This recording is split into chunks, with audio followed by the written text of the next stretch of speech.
and welcome to Springvale Seventh-day Adventist Church. We're glad you have joined us today, and we hope you enjoy the following message. Good morning, Springvale Church. It's really lovely to be with you again. It seems like a while since I've been here, to tell you the truth. I can't even remember when it was.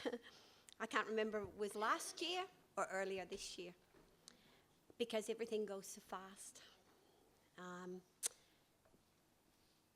I hope you've all been keeping well, and I hope you're all realizing and coming to the same conclusion that I am definitely coming to, is that we are not actually living in the time of the feet of iron and clay, but that we're actually in the toenails.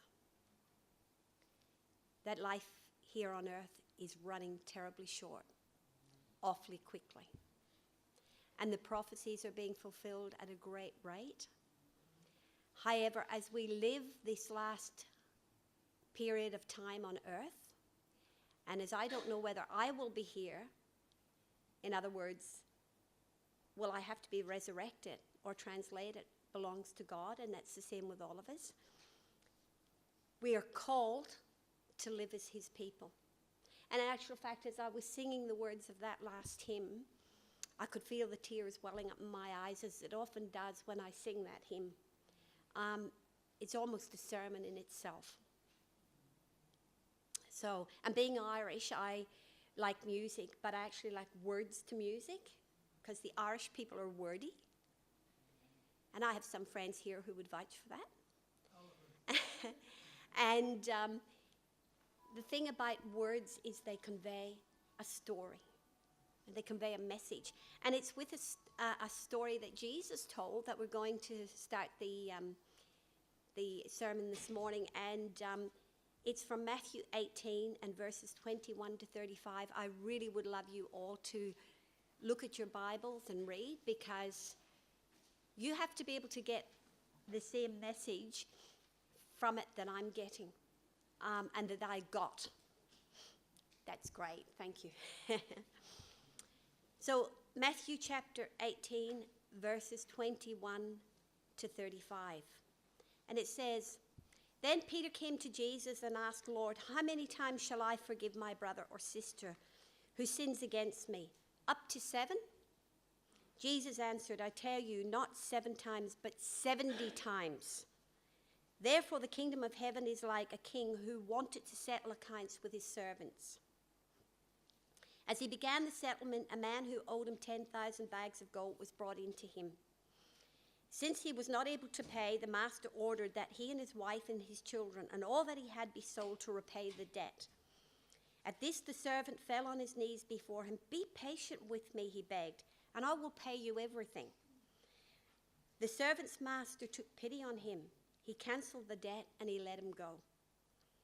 But when the servant went out, he found one of his fellow servants who owed him 100 silver coins. He grabbed him and began to choke him. 'Pay back what you owe me,' he demanded. His fellow servant fell on his knees and begged him, 'Be patient with me and I will pay it back.' But he refused. Instead, he went off and had the man thrown into prison until he could pay the debt. When the other servants saw what had happened, they were outraged and went and told the master everything that had happened. The master called the servant in. 'You wicked servant,' he said. 'I cancelled all that debt of yours because you begged me to. Shouldn't you have had mercy on your fellow servant just as I had on you?' In anger, his master handed him over to the jailer to be tortured until he should pay back all he owed. This is how my heavenly Father will treat each one of you unless you forgive your brother or sister from the heart." Now, friends, I'm sure at this point you might be thinking, how many times have we heard this? Is she preaching to the converted? But you know, I think this is one of our biggest battles. I was just 16 when I joined the Adventist Church in Northern Ireland, and I'm sure my sinus problems are bringing out much more my Irish accent over this microphone. I was baptized in November of 1966 by a Southern Irish man who used to be of the Catholic faith, and had become a Seventh-day Adventist. And he was fiery. Of course, he was Irish, that's probably why. He was enthusiastic. He was a whole lot of things, but most of all, this pastor loved to be with us young people. Even though he had children of his own and a wife, and his name was Patrick J. Boyle. Is that Irish enough for you? Every now and again, when he would spend time with us, Paddy would ask the question, as he had much influence over the youth, he would say,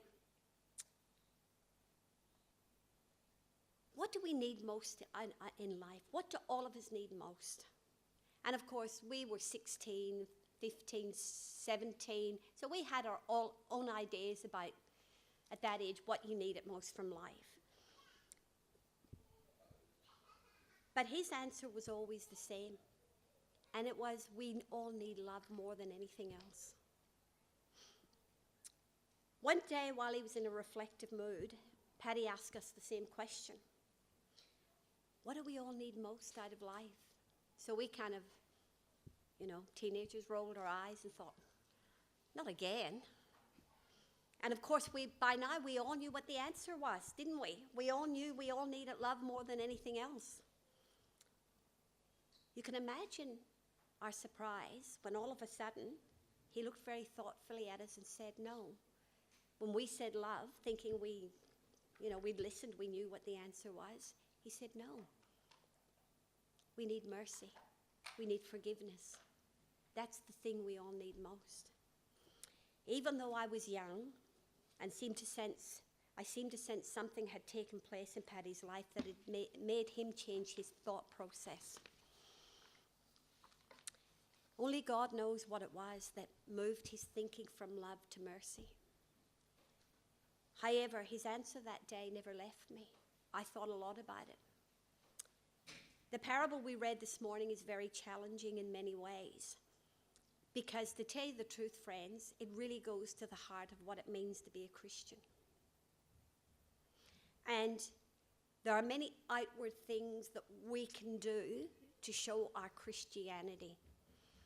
We can cook for people who are sick. We can go and visit the sick. We can bring our tithes in on Sabbath morning. We can pray with people. We can preach and teach. They're all outward manifestations of Christianity and what we've been called to do. But I'm sure if I were to ask for testimony this morning in this church about wounds that you had all received, either from your family or from people outside of your family or even from people within the church, I'm sure I would hear a variety of things that had affected each and every one of you. I know the last couple of years have been one of the greatest strains on our lives and our family. Sometimes we have to face things we never even begin to imagine that would come our way. And we wonder how we ever got to that place. So many families are torn apart by people betraying them. Churches are decimated by people hurting others. They're decimated by lack of true repentance and selfishness. And they're also hurt by a sense of, we're hurt when we try to protect ourselves. Self-protection is a very normal response. When we demand justice, when we demand that the person who's hurt us needs to pay the price, it's very self-destructive. Very self-destructive. And very destructive to those around us.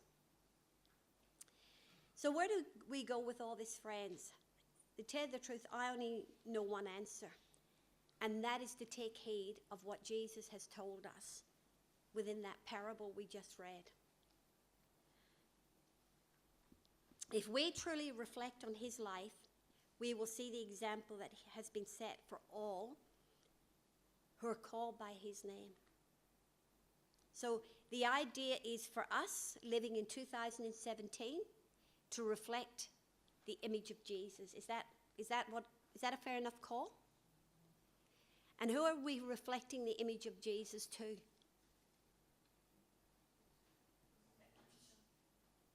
Who do you think we're supposed to be reflecting it to? To the world, to the people we mix with every day, even to our enemies who do us wrong. That's the image of Jesus. Remember, Jesus said that he died for us when we were what? Still sinners. While we were still his enemies, he died for us. You know, he took no thought for himself because his thoughts were of us. Who was he thinking of when he went to that cross?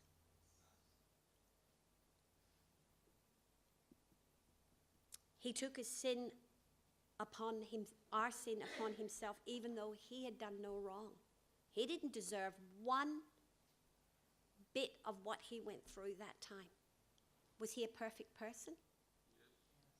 He had come in the form of a baby and been raised among a sinful people. But do you ever reflect on what it must have been like to come from heaven to this dark planet? Even though he'd created it, sin had darkened it greatly. But yet he had to grow up as a perfect person. A perfect person. Not to sin among the rest of us, human beings who are damaged so badly by sin.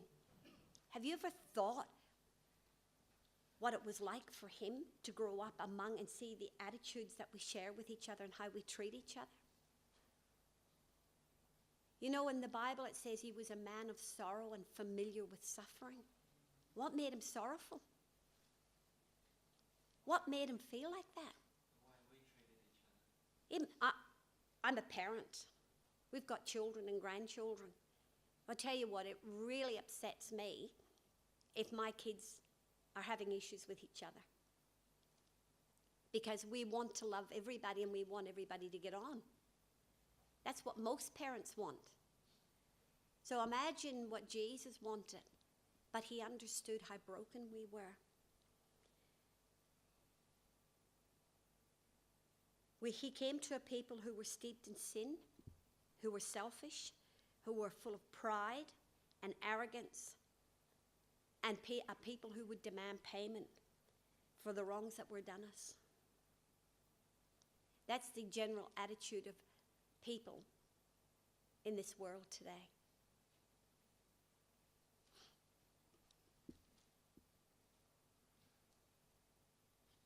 What lesson do we learn from his life, even from his death? Do you and I see clearly the mercy and the unselfish life? Or do we cling to the demands that those who have wronged us must somehow pay the price for it? In other words, are we the unmerciful servant? And friends, what about even within our churches? You know, I often look around the churches that I speak in and I see the great multitude of multicultural people. And I think I've mentioned this the last time I was here. Everybody's been raised with different thoughts and ideas, and they've been, you know, when you grow up in a culture, that becomes who you are. And you may remove yourself from that culture and go to another country, but you take those thoughts and ideas and attitudes with you. Would you agree with that? And here we are. Look at this morning. You just need to look around. If I were to again go through the different nationalities and what you ate and what you were raised on, what your staple diet is, and you know how you think about things, what your parents taught you about how to behave and what was right and what was wrong, you would all give me different answers. But yeah, here we are in this one church. And what brings us together, friends? We love Jesus. Our cultures do not divide us. Our language does not divide us. Our brokenness unites us because we're all here because we fully understand how broken we are, and there's only one answer. And who is the answer? Jesus Christ. But yet, there's sometimes a tendency within us to judge people because they are different. We just can't help it. We just look at them and we go, oh, they don't look like us. Or they are not acting the way we think they should. But do we know about their life? Do we know about their brokenness? Do we know what they've endured during the week? No, we don't. And are we more interested in passing a judgment on them than on helping them and supporting them and helping to get to know them and to find out who they are and how Jesus can use us to speak into their life? This is the thing that we are called as Christians to do. These stories that will drive people away from us, away from our family, away from our churches. Where are we driving them to? Have you thought about that? If they can't be among us, where are we sending them to? If they can't feel accepted among us while they are growing in Jesus. I just said to you I was baptized at 16. I want to assure you, when I gave my heart to Jesus at 16, I gave him my whole entire heart. I remember going to work the next day, skipping along the road and saying to the Lord, I feel so full of love for you. I think you have to calm me down because I don't think my heart's going to take much more. It was bursting. I have letters that I wrote to my sister who was then living in Australia, who'd come to Australia 6 months before us. And she passed these letters to me just recently, so I would have been 17 when I was writing these, going on 18. And they were all about how I wanted to see my family come to know the Lord, and that everybody I met I wanted to see in the kingdom. It's called the first love in Revelation. It's a love we all remember. It's a passion that is strong within each one of us when we come to know Jesus and what he's done for us. But as you get on with life, you move on and you get married and have your family, and I still stayed with the Lord, but there were so many things to focus on. And sometimes you take your eyes from there and it comes down here. And as I reflect on my life, I can tell you, without the blood of the Lamb, I wouldn't be standing before you today. I have come to see even my own unworthiness as I've walked through my Christian years and my deep, deep need of him. And I know that if he hadn't died for me, there's no way I would have made it into that kingdom, even with all the knowledge of the Bible, because I would keep falling short. If the mark was 100%, so if you had to get everything right 100%, how many of you would say, even from you were baptized, you got it 100%? Anybody like to put up their hand? No, and I ain't putting up mine either. 99.5% isn't there. It's not good enough. So what does that tell you and me, friends? What does it tell us? We needed someone who could hit the mark 100% and then cover us. And who did that? Jesus did it. He got it 100%, and then he covered your life with his. Should there be gratitude for that? But now, let's move back to these people that sometimes we find hard to like.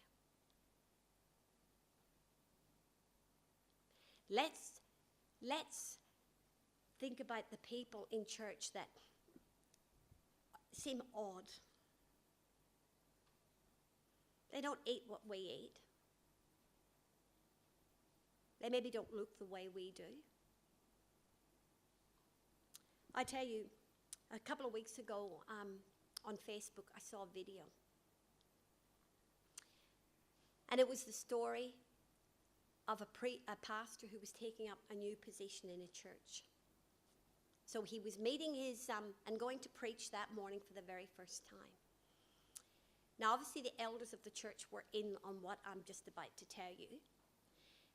He dressed as a homeless person. And as people were walking into church that morning, he went and asked for money. He was pretty grotty looking. He wasn't dressed very nicely. He had holes in his clothes.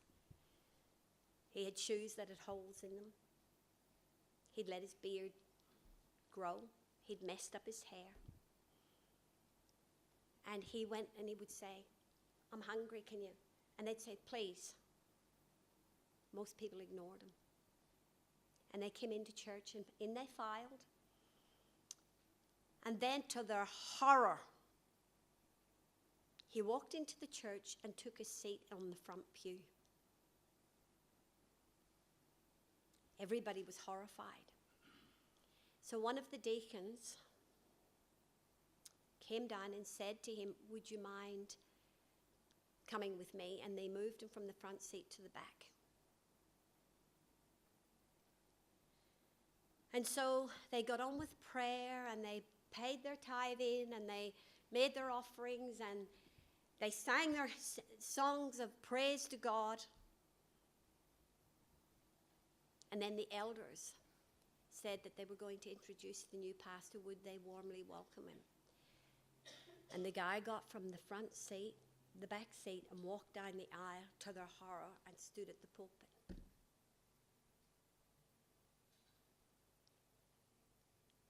There was stillness. And then his message was, "I was hungry and you fed me. I was in prison and you visited me." And people started to weep. Sometimes it's easy to get caught up in doing and not being. And this is what I think this message about the unmerciful servant is really all about. Who did Jesus die for when he went to the cross? For our sin? Or for the sin of the whole world? The sin of the whole world? That means people you don't even like. That means people I don't like. That means people who aggravate me. That means people who do wrong by me. He died for their sin, as well as for mine, and as well as for yours.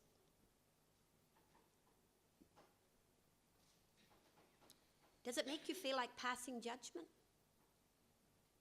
You know, in the book of James, chapter 2, and verses 12 and 13, this is James speaking. And you know, I love the book of James. And my granddaughter and I, who often study the Bible together, she'll say the same thing to me. "Nan, I love the book of James because I know exactly what I'm expected to do when James speaks.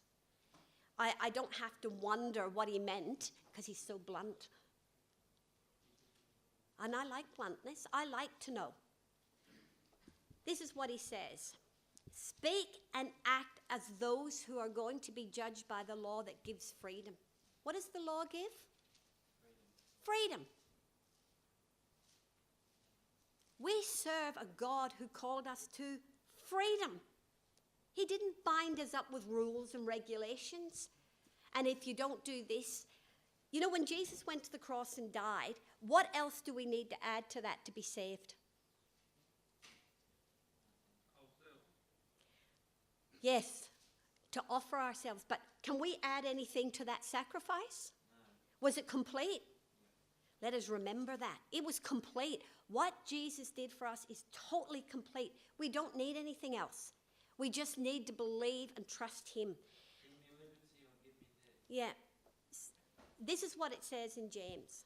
Speak and act as those who are going to be judged by the law that gives freedom, because judgment without mercy will be shown to anyone who has not been merciful. Judgment without mercy will be given to anyone who has not been merciful. So mercy triumphs over judgment. It triumphs over our petty judgments about our fellow human being. There's no need for it. Because you know what? Our real judge won't get anything wrong. We will, but he won't. And he doesn't need me to tell him who his people are. He doesn't need me to do it. He knows who they are. He's got a record of us all. You know, friends, let me put it to you like this. We're all in a huge boat. The problem is we're in a huge storm at sea and we have no paddles, no engine. We're at the mercy of the wind and the waves. And we've been in that boat for a long time. We realize we're in trouble. And then one night we hear a horn blast and a great big ship pulls alongside, and the captain says, anyone who wants to get off that boat called sin and come on to this ship called salvation, come. Okay? And we're all sitting there, and lots of people make a scramble. They get off that boat quick, smart, and get onto the boat called salvation. Some people remain on the boat because they don't know where that boat's going to take them, that ship's going to take them. What will this captain ask of them? Maybe he will want them to work on that ship or do something they don't want to do. So no, thank you, we'll just stay here and wait for somebody else to come. Now, if I choose to stay on the boat called sin, and you choose to get off onto the boat of salvation called salvation, what's the difference between your life and mine? Did you get off it because you were better than me? If I stay on it, I remain where I am as I am.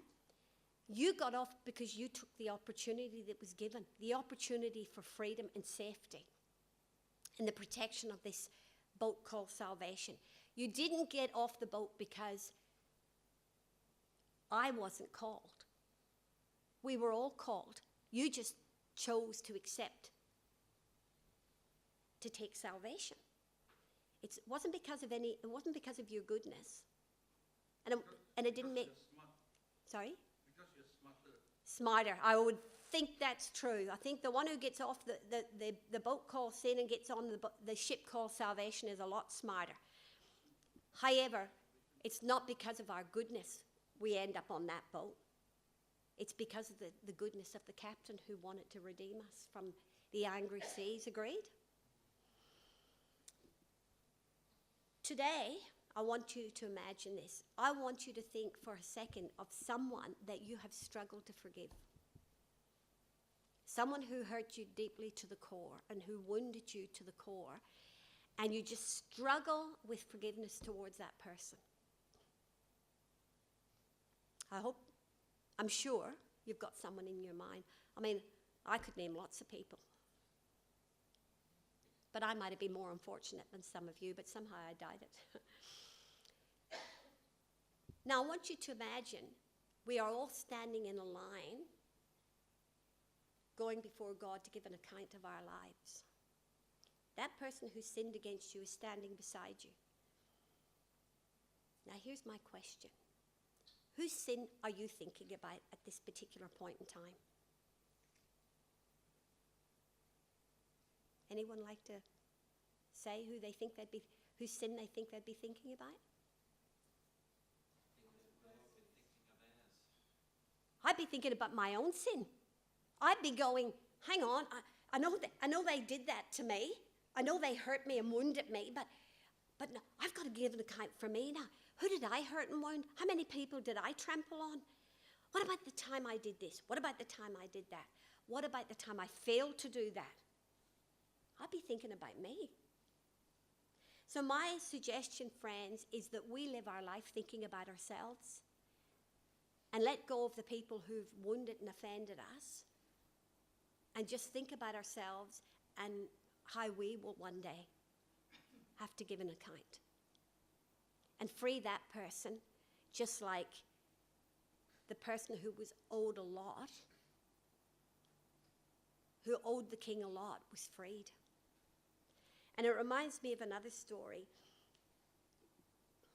about a person who owed the bank a huge sum of money. This person was struggling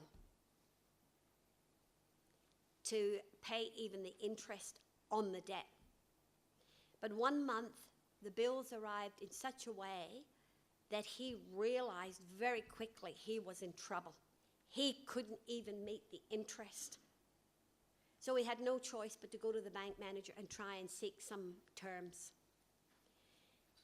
So he went into the bank manager, and the bank manager set him down.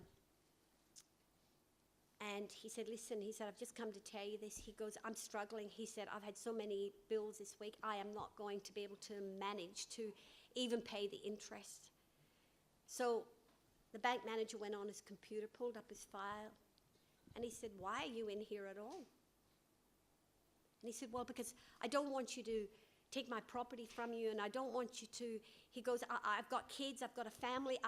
He goes, no, but he goes, you don't owe us anything.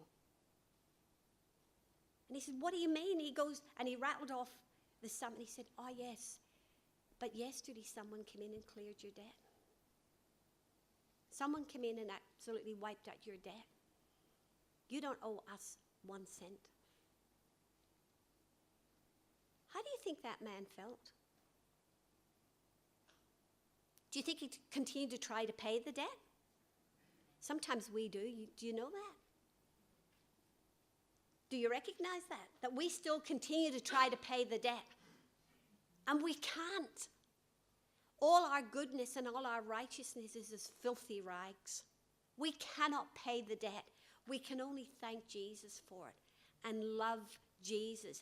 And just, as I like to call him, my commanding officer. And sometimes even when I'm debating the stuff that we're supposed to be voting on these days, I just say, I can't change my mind because my commanding officer has already told me how I am to live. We cannot pay the debt, friends. So it's over. It's over. All we can do is accept the gift and love the giver. Does that sound fair enough, Peter? With that beautiful story of the king pouring his grace into that person who owed so much, isn't it a privilege for us, as because we're all priests, means we're given the privilege to intercede for people who Yes. don't know him, that God pours his grace also into their lives so that they will receive mercy. And let me tell you something. If you have ever wounded someone or hurt someone, and you recognize you have done it, and you are so broken by what you did, has anyone ever been in that place? Because I know I have. I just wanted to go and talk to them and tell them I was sorry and make it right. You mean if somebody killed your husband, you forgive him? You know what, my friend? I haven't been placed in that situation yet. But I know many stories of people whose family work. I'm thinking myself that I forget for one day. Maybe I kill him. Well, If you know him, then that's why we all need to pray for help. Yeah, we all need to pray for help. No one knows what they're going to do until they're placed in the situation. The fact still remains, we have been forgiven and we cannot pay that debt ourselves. and we've been forgiven. The Bible says the only thing that really matters is faith expressing itself through love. That's what really matters in our life, faith expressing ourselves through love. We all need mercy, but we all also need to give mercy. If we cannot, we will be like the unmerciful servant. So friends, let us prepare our own hearts to meet God. And let me read you a little quote. It's from a daily devotional that I often read. And it says, "My mercies are great to all who turn to me." My mercies are great to all who turn to me, and to all who turn from me. How tenderly I yearn over them, over these wayward ones. How I seek to ever save them from the hurts their very refusal of me will bring upon them. I long to save them from the hunger of loneliness that will follow their driving away the only love that will ever satisfy. Now, isn't that the truth? He is the only love that will actually ever satisfy. And friends, that is the love we have to try and be to all the people around us. May God give us the strength, because let me tell you, it doesn't come naturally to our fallen state. We really need God's help, and we really need to desire mercy. And remember, he says in Matthew 5, "Blessed are the merciful, for they shall obtain mercy." May that be what we get. Thank you for joining us. For more messages, information on upcoming events and church services, please visit our website at www.springvale-adventist.org.au.